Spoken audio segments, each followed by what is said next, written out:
So I want to start with just a little bit of thinking about how it feels to have this guy roll in on this horse, this colt, right? I could do a whole thing about the colt and the unbridled and how terrifying it would be to sit on a blanket on the back of a colt that had never been ridden, but I won't talk about that. Save that for a couple Palm Sundays from now.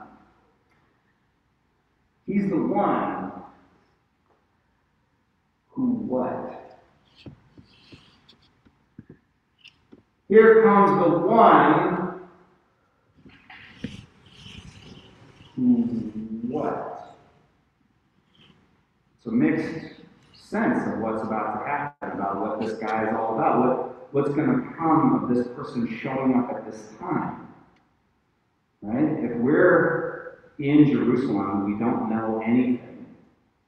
We just see this yearly parade of violence coming into our city. And then this year, we see this other thing happening that's clearly not part of this other parade. And there's this guy leading it, and everyone's cheering and yelling.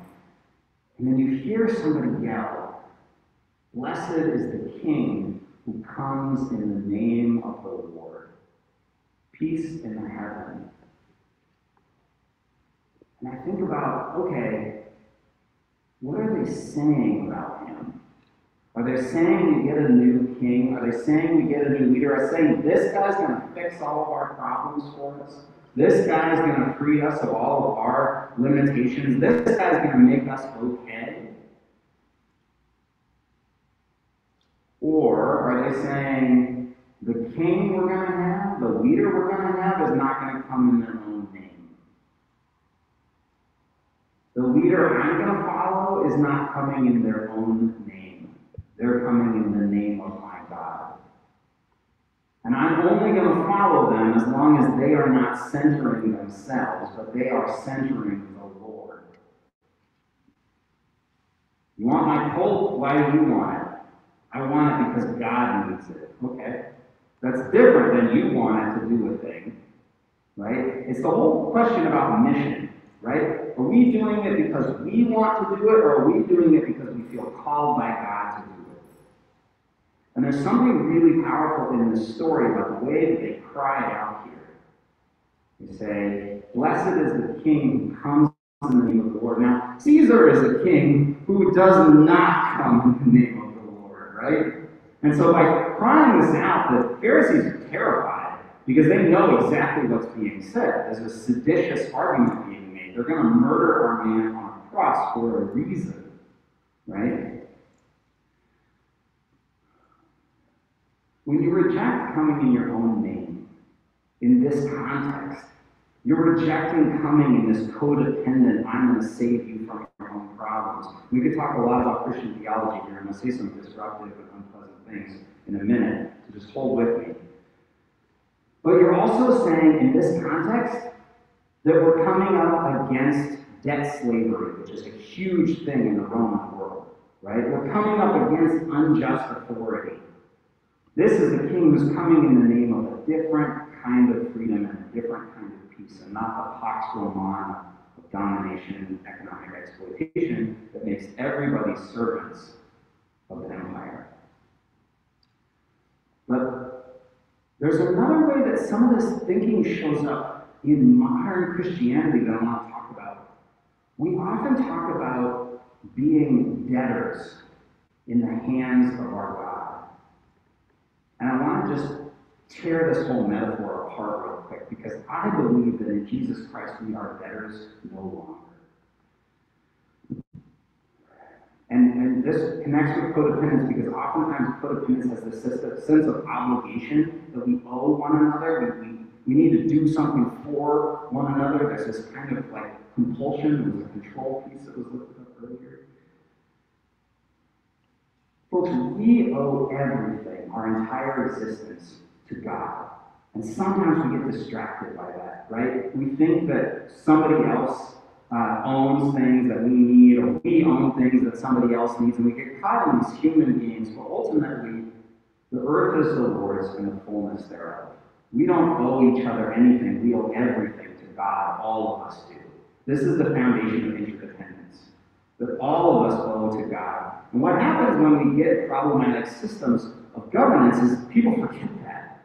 And they think that they actually own stuff, and they actually are in control, and other people owe them.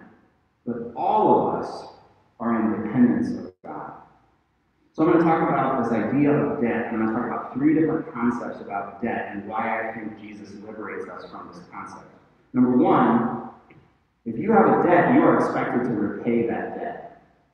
Number 2, debtors often live in fear of their creditors. And number 3, debtors are often tempted to hide their debt because they don't want people to know that they are debtors. So I'm going to talk about why Jesus is liberating us from this concept of debt fundamentally, and those are the 3 points I'm going to make. Standard 3-point sermon. I did it this time. If you have a debt, you are expected to repay that debt. Tell me about how you're going to repay God for the debt of your life.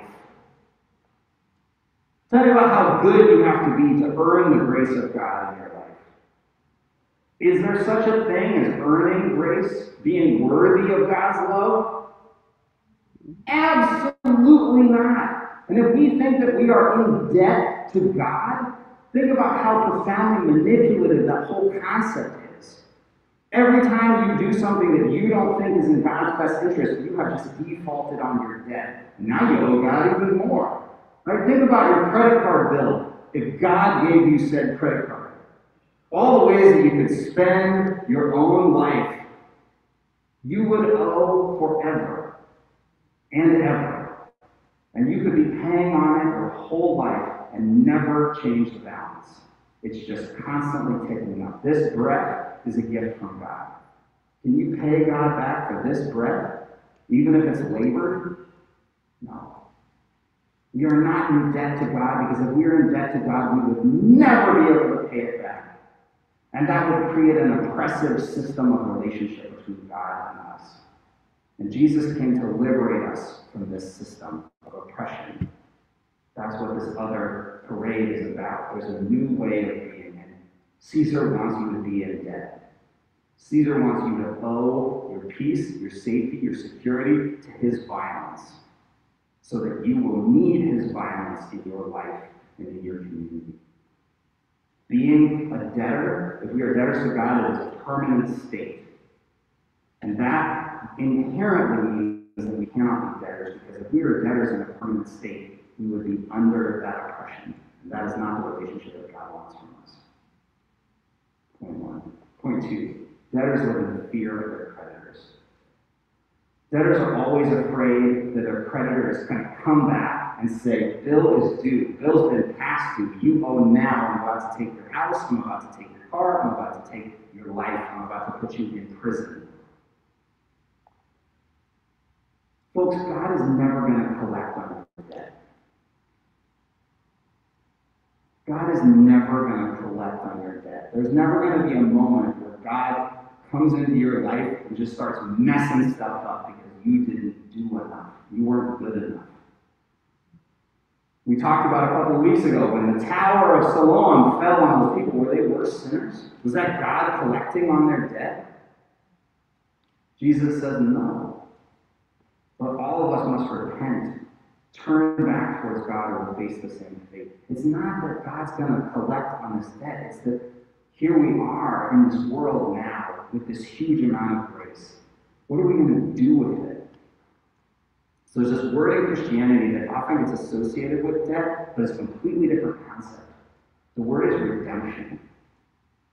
Right? And where do we use this word most often? We redeem coupons. Right? You get junk mail in the mail every week, and it's worth nothing until you take said coupon to Fred Meyer and redeem it, and now you've got 50 cents off. You just turned that piece of worthless paper into 50 cents. Right? Redemption means to give something value that otherwise did not seem or appear to have value. This is the work of God. Not to give you stuff that you borrow and owe back, but to give your life value where it does not have value before. This is the life of faith, is to redeem us Not to like make us okay, or make us better, or make us owe God something, but to help us conceptualize and understand ourselves as having value. As another metaphor for this, think about your ancestors. How many of you can trace back further than 2 generations? That's a pretty good percentage. Most Americans can't go back more than 2 or 3 generations. They don't know the names of their great-grandparents and beyond, myself included. Now, your ancestors are the reason that you're here. Could you ever pay back your ancestors? No. No. Why not? Because it's too many generations and too much money. I mean, there'd be no way. Right. They're dead, right? But even more than that, like, what would it mean to pay them off? A couple weeks ago, we had the story of the prodigal son, the 2 sons, right? And the one son wants to get all his money and be completely separate from his father. He wants to be done with his whole life. And he goes out and blows all of his money. Did he ever actually get separate from his dad? No, because he's still his father's son. And when he shows up and wants to just prostrate himself and say, I'm nothing to you, the father says, you are my son. Put the best robe and coat on him. Redeem his life. Call him back into the family. Make sure that he knows he's of value. And the father's trying to do the same thing with the elder son, but he's really resistant about redemption. He doesn't see himself as worthy in a completely different way. You can't pay off your ancestors, but you can pay forward. You can take the energy, momentum, creativity, wealth that they brought into your life and keep moving it in the direction of justice. But you can't pay them off. And also, why would you want to? Because if you did, now you don't owe them anything, and now you just have that cheap freedom we were talking about last week. You just have that, I don't have any responsibilities, I can do whatever the hell I want. Instead of, man, my grandmother did so much amazing stuff in this world. How am I going to keep offering that hospitality and that generosity and that welcome that I knew from her into the rest of the world? How am I going to pay forward instead of pay off? It's the same thing with God. It's the same thing with God. And finally, debtors are tempted to hide their debt. We don't want people to know that we're debtors. How many of you have had meaningful credit card debt at some point in time in your life? Lots of us, right? And how many people do you talk about that with? Probably not very many. I'm guessing probably some of you may have even had interactions where you didn't even talk about it with your partner, or your partner didn't talk about it with you. Folks that have gambling addictions, folks that are, spending tons of money on things that they're ashamed of it. And the shame causes them to hide. Well, sometimes we do this with God too. We're ashamed of what we've been given. We're ashamed of the ways that we've been taken care of. So we don't talk about the miracles that happen in our lives. We don't talk about the ways that we've been taken care of. We don't talk about our healing because we're terrified that we don't actually deserve it. And you know what shame does to us? It makes us really small and really guarded. And I think one of the big things about shame is we start getting dishonest with ourselves, ultimately. We're dishonest with other people first, and then we're dishonest with ourselves. And we perpetuate these lies that we made the world that we live in. And we deserve everything that we have instead of seeing it as this gift and this grace that we don't deserve and don't owe anyone for and can't pay back. See, debtors are terrified of having their debts revealed. And Jesus came to say, look, if you really want to follow me, then that thorn in your side, those limitations, those needs that you have, they have to be central, not hidden. Because the lies of meritocracy, the lies of individualism, the lies of self-sufficiency are getting in the way of you being dependent on God. We are all standing on somebody else's shoulders, right? All of us are. And eventually, some people may stand on our shoulders. So we're debtors no longer. We are debtors no longer. We are beggars in the hands of the loving God. And there's something freeing about that, to know that we are completely and fully and wholly dependent on this God to carry us forward. There's something profoundly freeing about that. The question is, to what end?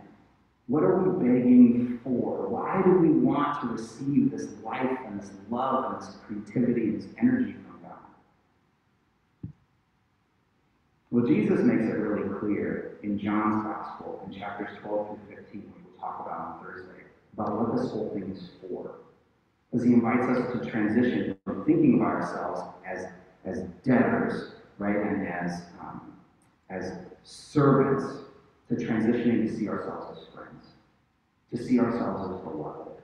But the whole goal and desire of Christian community is that we might transition out of this sense of owing and being in debt to each other and needing to pay it off and needing to hide our debt, needing to hide our weakness, needing to hide our dependency, but that we might become interdependent with one another. We are all beggars before our God. So we're called to abide in God. What does that mean to abide in God? It means to rest and to settle and to receive and welcome that grace and then let it shape us how we're going to be in the future. Yes? I don't understand the beggar. Sure. So when you're a debtor, you make a deal where somebody gives you something and then you owe them for it. When you're a beggar, you don't owe anybody. You stand there like this and receive whatever you get. So a mendicant, monk, for example, like our friend Misako, he eats whatever people give him and eats it gladly. And he doesn't have any demands on it, and also anyone that gives to him doesn't expect to get anything back. They do it because they see him as worthy and in need, and they give to him, and he receives and says thank you and understands it as a blessing, but he doesn't owe them anything for it. The question is, why are we begging? What do we want to do with that which we receive? This is the call of Christian community, is to figure this out and move forward. And when Jesus comes up that path on Palm Sunday, the question is, are we debtors to this guy who's about to do this thing on our behalf? Or are we beggars receiving sustenance, receiving life, receiving love and power and energy that we're going to then go do something with? This is the choice that we have. This is the choice that I see in the world that is so wrapped up in all of the complexity and all of the violence and all the conflict, even in our political society. Are we debtors or are we beggars? And what does that mean about how we relate to the future? Yeah.